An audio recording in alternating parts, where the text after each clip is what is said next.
Yeah, so for aerobic exercise, most of the governing bodies you think of, the American College of Sports Medicine or the American Heart Association is what we go off of with the wellness staff. It's usually 150 minutes of aerobic exercise per week. That's going to be a moderate to low intensity. And then the other option is 75 minutes of a moderate to high intensity. Usually the 150 minutes is going to be some sort of like walking or yard work, housework type of activity, or having casual conversation outside while you're moving with somebody.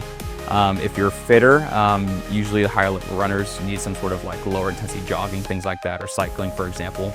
On the higher end, the vigorous activity, pretty moderate to high end, something that's going to be kind of not necessarily super hard to breathe, but it's definitely going to be difficult to catch your breath. So most people, that's going to be some sort of jogging or running, maybe cycling uphill or something like that, or even stair climbing, for example. No matter how fit I get, I always feel like as soon as I try to go up one flight of stairs, I'm always one at the top. I'm like, wow, this feels like it shouldn't be that way, but that's how it tends to be.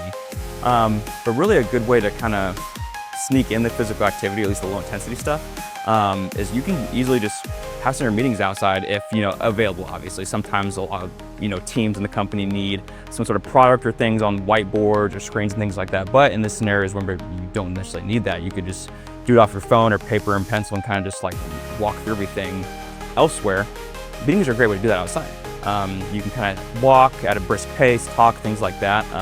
A good sort of litmus test for a lot of individuals for the moderate range is you can talk, but you can't sing. So obviously, it's not, super easy by any means, but it's still relatively comfortable.